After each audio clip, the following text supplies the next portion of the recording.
In a shocking twist nobody expected, the palace has confirmed what royal insiders feared most: King Charles has officially set the date for his abdication. The countdown has begun for one of the most emotionally charged and politically significant transitions in modern royal history. But why now? And what harsh truths pushed Charles to make this heartbreaking decision? Before diving deeper into what this means for the royal family, make sure to subscribe so you don't miss any updates. The announcement came at exactly 9 a.m. local time, delivered in a statement that was both brief and chilling in its formal tone. Buckingham Palace, long known for its cautious diplomacy and measured silence, stunned the world with an official declaration: His Majesty King Charles III will formally step down from the throne exactly 7 weeks from today. No leaks, no warnings, just a sudden revelation that sent shockwaves across the globe. Across Britain, reactions came in waves: first confusion, then disbelief, and finally, sorrow. Outside the palace gates, reporters scrambled for clues while crowds of citizens gathered, some tearfully clutching Union Jack flags, others demanding answers in anger. Online, the story spread like wildfire. One side mourned the end of an era, while others speculated whether this was truly Charles' decision. Was it pressure from the family? Health concerns? Or something darker hidden behind the palace's golden curtains? Soon, the leaks began. Private communications from senior aides hinted that this was not a voluntary retreat. One memo mentioned an accelerated timeline that had not been originally suggested by the king. Another indicated that Charles had reluctantly accepted the advice of those closest to the line of succession, suggesting that the final decision may have come after emotional confrontation, or perhaps quiet coercion.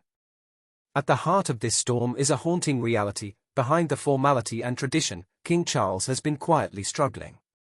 For months, whispers about his health had circulated, only to be denied publicly.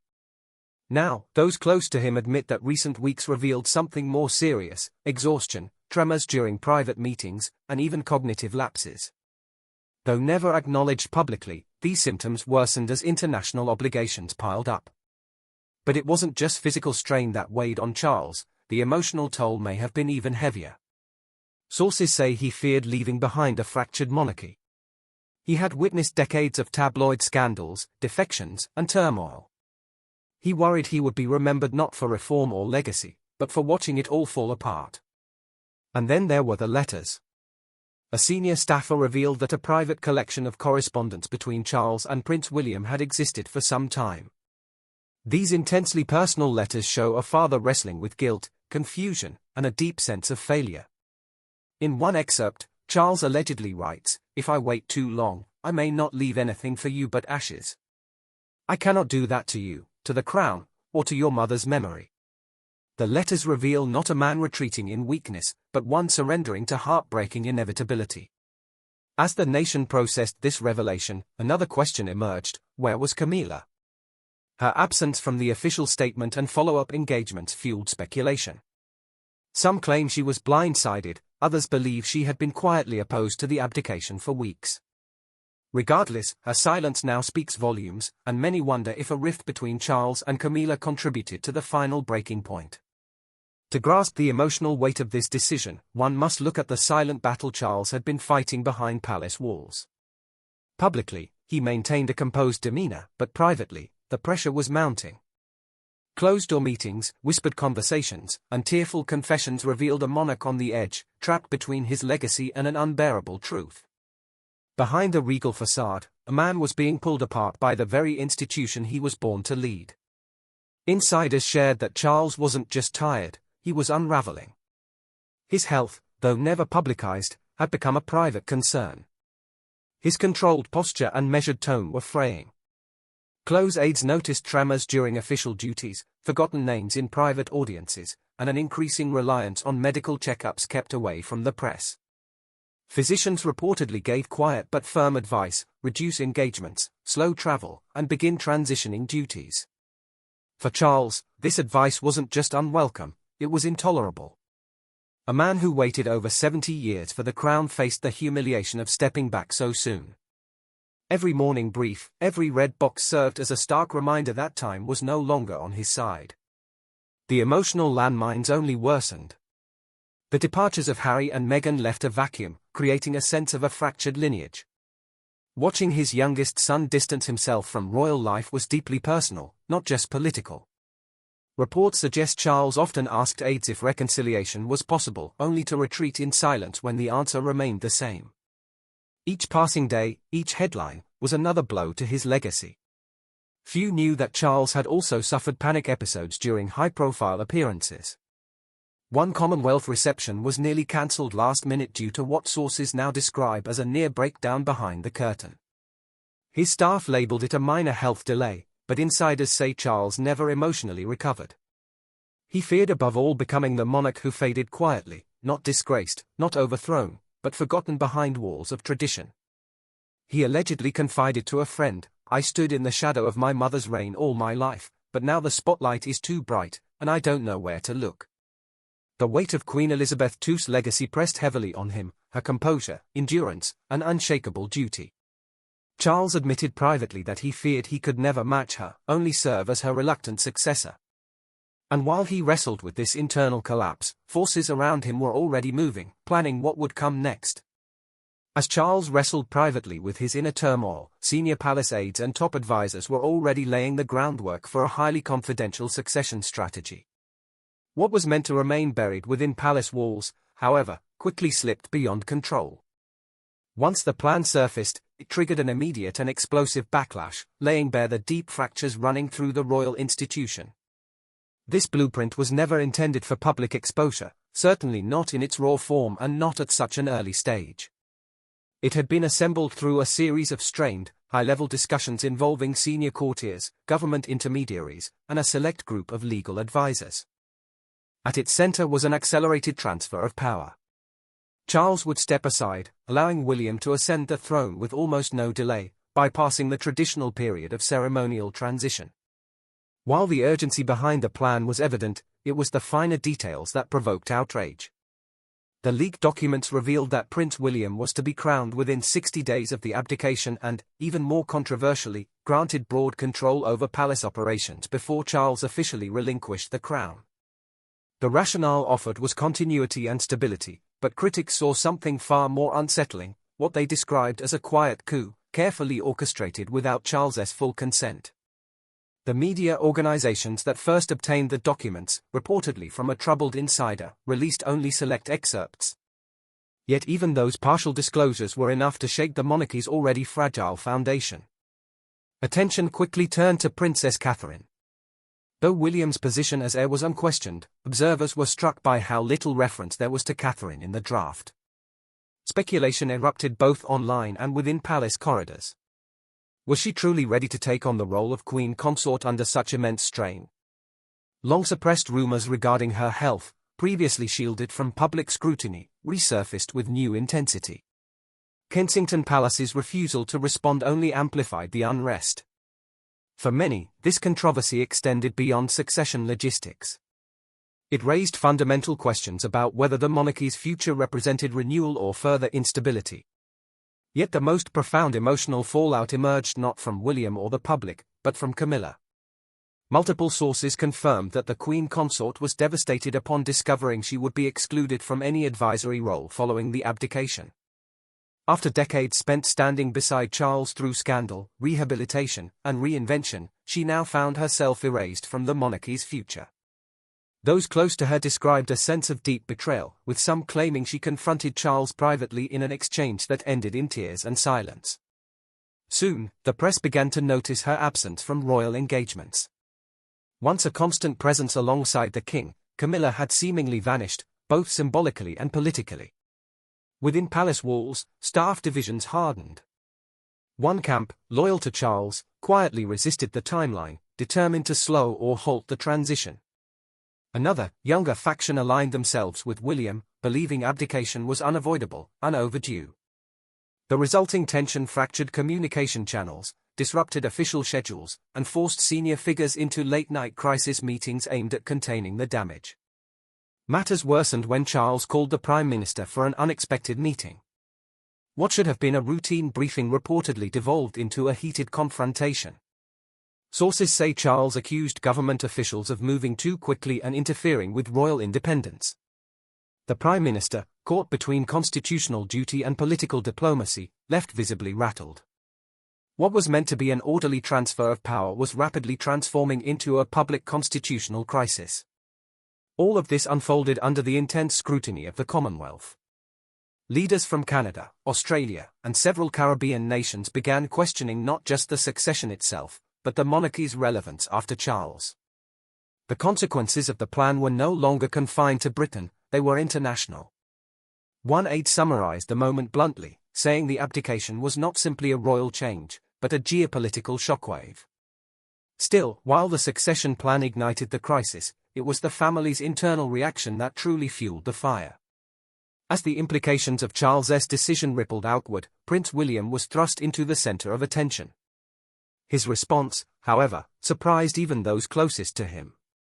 Unknown to the public at the time, Catherine was quietly fighting her own personal battle. The confirmation of the abdication date struck William with overwhelming force. Though he had long anticipated the possibility, its sudden finality left him deeply shaken. According to those nearest to him, William retreated into isolation and broke down shortly after palace officials delivered the news. Alone in his study, behind closed doors, the future king wept, not over gaining the crown, but over the burden it represented. He reportedly told a senior aide, "I'm not inheriting a legacy. I'm walking into a war zone. This isn't a throne, it's a shattered kingdom." These were not the words of a man craving authority. They reflected the grief of a son witnessing his father's withdrawal, the anguish of a husband facing cruel timing, and the fear of a prince stepping into leadership amid chaos. Throughout the mounting crisis, Catherine remained outwardly composed and publicly silent. Privately, however, her situation was far more distressing. Sources confirmed that she had begun a new round of medical treatments at the same time Charles's abdication was being finalized. The timing could not have been more devastating. Doctors reportedly warned that the stress and exposure of an accelerated coronation could seriously hinder her recovery or cause setbacks. Still, Catherine, steadfast and determined, continued fulfilling her duties until it became clear that her strength had limits. What followed became one of the most emotionally intense moments within the royal family in years. A private meeting at Sandringham brought together Charles, William, Catherine, and trusted inner circle figures to confront the future. Insiders described an atmosphere heavy with grief, uncertainty, and tension.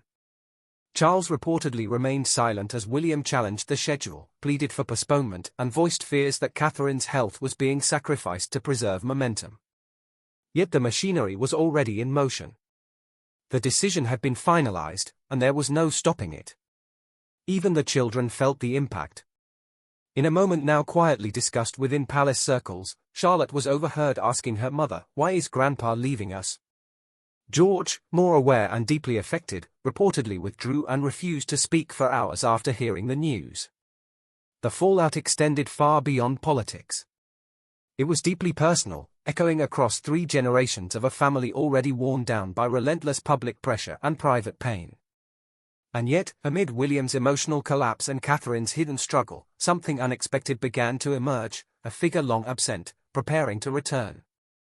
As the royal family fought to maintain unity during the succession turmoil, another presence moved quietly toward the center. The emotional upheaval was far from over.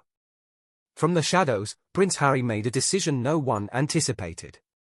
Just days after the abdication date became public, he boarded a private jet bound for London, uninvited, but carrying words that would ultimately bring King Charles to tears.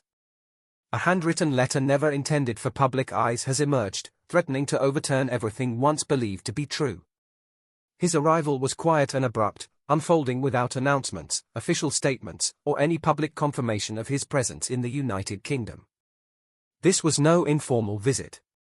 Harry went straight to Clarence's house, deliberately sidestepping established royal protocol, and asked for a private meeting with his father. No aides. No staff. Only the two of them, and a sealed envelope that would soon force long-buried emotions back into the open. According to palace insiders, the letter did not originate from Harry himself. It was drawn from Princess Diana's private collection, an envelope marked only with her initials and dated mere weeks before her untimely death. How Harry came into possession of it remains unknown, but its purpose was unmistakable. The message was meant solely for Charles. It carried the voice of a mother who sensed turmoil ahead and feared the damage it could inflict on her sons if left unresolved. The contents of the letter have not been disclosed publicly, yet those who have seen it describe its words as deeply unsettling. Diana reportedly expressed her wish that Charles would never repeat the emotional silence that defined their most painful moments. She urged him to abandon emotional restraint, to choose openness over distance, and warned that true legacy is measured not by duty fulfilled, but by forgiveness given. One sentence, in particular, is said to have shattered Charles completely: "Do not become the man who waits too long to heal his family." After reading the letter, King Charles, long known for maintaining composure through scandals, relentless press scrutiny, and political crises, was overcome. He reportedly collapsed into tears. For more than an hour, no one was allowed into the room. When he finally emerged, his complexion was drained, his posture weighed down by what he had absorbed. He offered no statement, yet his silence spoke louder than any prepared address. Those present later said something within him shifted that day, not in a political sense, but on a deeply personal level. Then came an unexpected moment that even palace security did not anticipate. Inside the gates of Clarence's house, William and Harry stood facing one another for the first time in years. There were no words exchanged. No embrace. Only presence. What followed was not reconciliation, at least not yet, but a handshake, brief, symbolic, and heavy with meaning. It was an acknowledgement that the pain between them could no longer remain unspoken. Meghan, notably, stayed behind in California. Her absence sparked speculation. Was she choosing distance from this unfolding chapter, or was her silence itself a form of quiet resistance? Some within royal circles believe her decision was intentional, allowing father and son the space to confront years of unresolved tension without outside influence. Others remain unconvinced. Regardless of her reasons, Harry's return sent shockwaves through the institution. It did more than reopen emotional wounds, it reframed the narrative surrounding Charles's abdication. Suddenly, this was no longer just the story of a monarch stepping aside. It became the story of a family forced to confront its deepest fractures under global scrutiny. As Charles grappled with the emotional weight of his legacy, the public response intensified the moment's gravity. A nation already fatigued by years of royal controversy was unprepared for the emotional tidal wave that followed confirmation of the abdication. Streets filled with mourners, demonstrators, and unanswered questions. Was this the collapse of a monarchy, or the start of its transformation? Within hours of the palace announcement, crowds gathered outside Buckingham Palace. Candles flickered. Hand-painted signs appeared, some expressing gratitude, others demanding truth. The atmosphere crackled with emotion. The country stood divided between reverence and rebellion. Vigils extended deep into the night, and for the first time in generations, the palace gates felt less like symbols of continuity and more like barriers shielding an uncertain future. Online, the reaction was just as intense. Social media shifted from debate to deluge. Tributes poured in from across the world, nostalgic reflections, viral excerpts from Charles's speeches, childhood images of him with Diana. Yet admiration was met with anger. Many criticized the lack of transparency surrounding such a monumental decision. Others accused the monarchy of secrecy, demanding clarity about Charles's health and the real reasons behind his sudden exit. A stark generational divide quickly emerged. Younger voices, long critical of the institution, saw abdication as a chance to modernize. Hashtags like #NewCrown and #RoyalReset surged worldwide. Older generations, shaped by the reigns of Elizabeth and Charles, mourned deeply. For them, this was not merely a transfer of power, but the slow fading of a world built on permanence, duty, and tradition. The reaction extended far beyond Britain. Across the Commonwealth, a quiet political reckoning began to surface. In Scotland, Republican sentiment grew louder. In Australia, leaders openly questioned whether the moment had arrived to sever constitutional ties. The monarchy's symbolic authority on the global stage suddenly appeared fragile. This was no longer just about succession, it was about survival. Yet the most haunting image did not come from the crowds or the headlines. It came from inside Windsor Castle. Leaked footage captured King Charles alone, watching the public response on a muted television. No advisors stood beside him. No statements were drafted. Just a man who had spent a lifetime preparing for a role he was now relinquishing. The video showed him resting his hand over his mouth, eyes filled with sorrow and quiet resignation. No words were spoken, because none were necessary. As the final days of his reign approached, another powerful scene unfolded. Members of the royal military assembled at the base of Windsor Castle. Dressed in full uniform, they stood in silence before raising their hands in a final salute, not to a king stepping aside, but to a man who had served until his strength gave way. The meaning was unmistakable. The monarchy had always projected permanence. Now, that illusion had been broken. Amid the turmoil, one final moment would define history. Charles's last speech as king. In his closing address, King Charles III abandoned restraint. His voice shook as he delivered words that silenced even his harshest critics. This was not simply a farewell, it was an admission, a reckoning, and a plea for what might follow. Broadcast worldwide, the speech lacked royal spectacle. Instead, it was raw and deeply personal. Viewers no longer saw a sovereign, but a father, a son, a husband, and a man humbled by his past. His opening words brought the nation to a standstill. Today, I relinquish the crown, not as an act of retreat, but as a gift to the future. He confirmed what had already shaken the world. The abdication was complete. The transition was underway. But what followed stunned audiences even more. He spoke with vulnerability, thanking the people without ceremony. He admitted his failures. He acknowledged the pain carried throughout his reign, dismantling the long-held belief that royalty stands above regret. I have known lost time, broken bridges, and the cost of the crown, he said, his voice faltering beneath the weight of each phrase. And for the first time in living memory, Charles openly exposed the fragile truth of his relationship with his sons. He did not speak of bloodlines or ceremony, but of pain. He spoke as a father. To William, burdened with more weight than ever meant for him, and to Harry, whose absence resounded louder than any presence, he confessed that both lived equally in his heart. It was a moment stripped of royal formality, exposing something long felt but rarely acknowledged, that the monarchy had not only been tested by responsibility, but quietly broken by unspoken truths. As his voice steadied, Charles reached back through memory, drawing Queen Elizabeth into focus one final time. He honored her dignity, her steadfast devotion, and her quiet resolve during moments when the institution itself seemed to waver. Yet he also admitted that her legacy loomed vast and often unreachable. She was the compass, he said softly. I can only hope to walk toward true north. Within moments, the words echoed across the world, destined for headlines and history alike. But it was when he spoke of what comes next that the emotion crested. Turning toward Prince William, he named him the guiding light of what lay ahead. With tears gathering, he added, "May he lead not as I have, but as who he truly is." There was no spectacle, no triumphant declaration, only a father, hands unsteady, passing forward a flame. Then came the final words.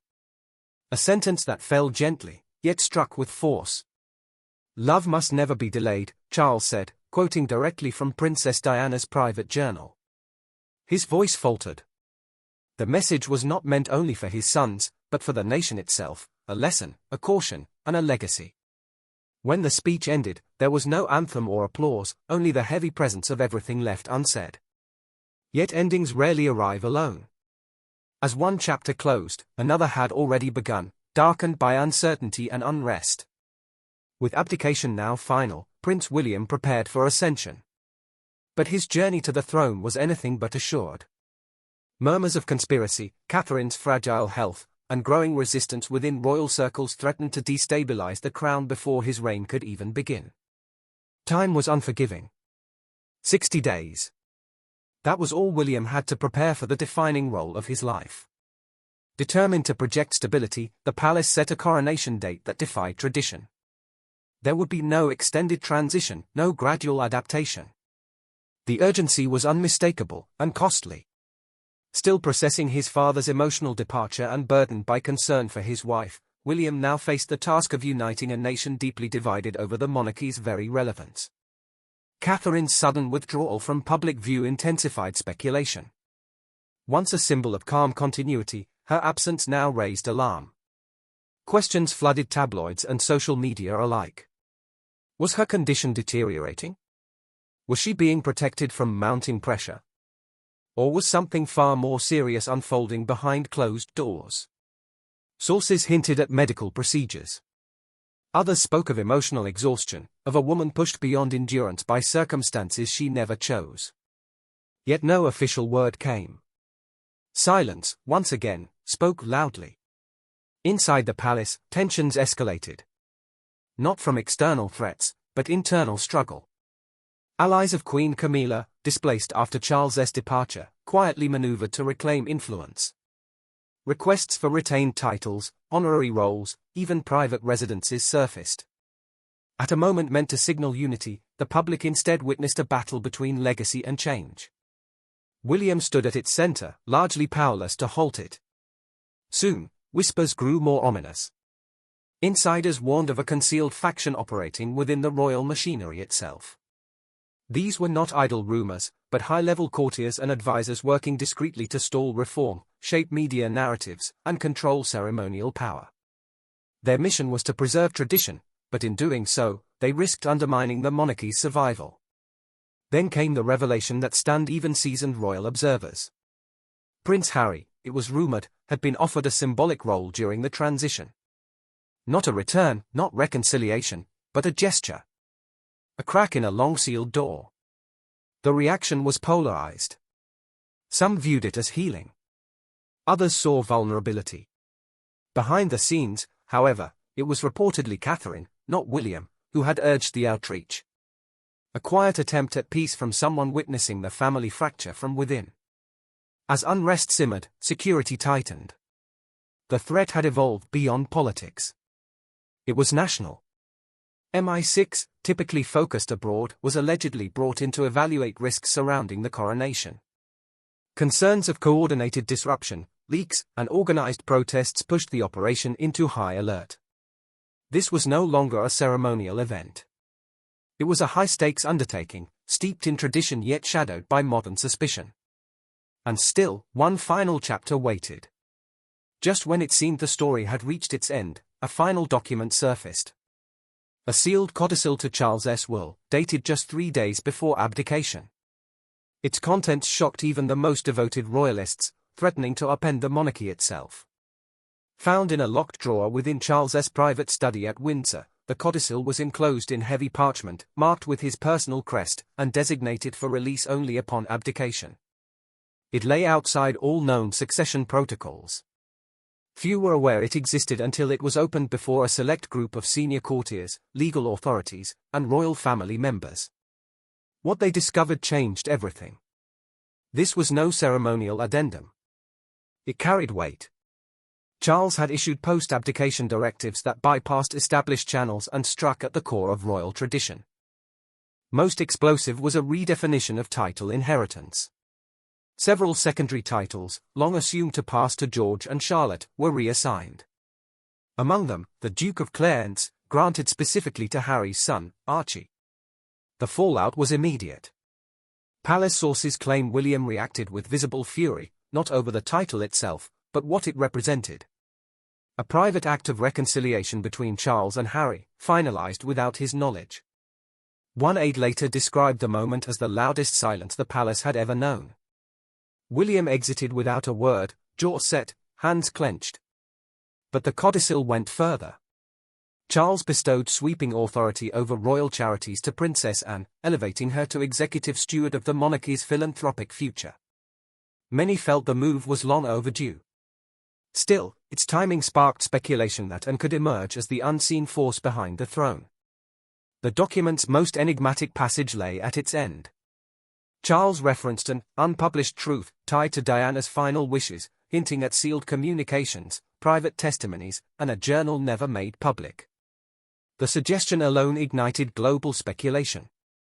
What had Diana intended for her sons? And why acknowledge it now, at the moment of departure? The final blow came in a handwritten note etched into the margin of the last page. 6 unmistakable words: protect the future, even from us. It was not an order, but an admission, that the crown itself could become its greatest obstacle. It was Charles's last appeal, for compassion, for reform, for honesty. The document was quietly archived, its full contents withheld from the public. Yet behind palace walls, its impact was already reshaping everything. This was not the conclusion of a reign. It was the beginning of a reckoning. The abdication stands, but within Windsor's shadows, the struggle for the monarchy's soul has only just begun. Thanks for watching. Don't forget to like and subscribe, and we'll see you in the next.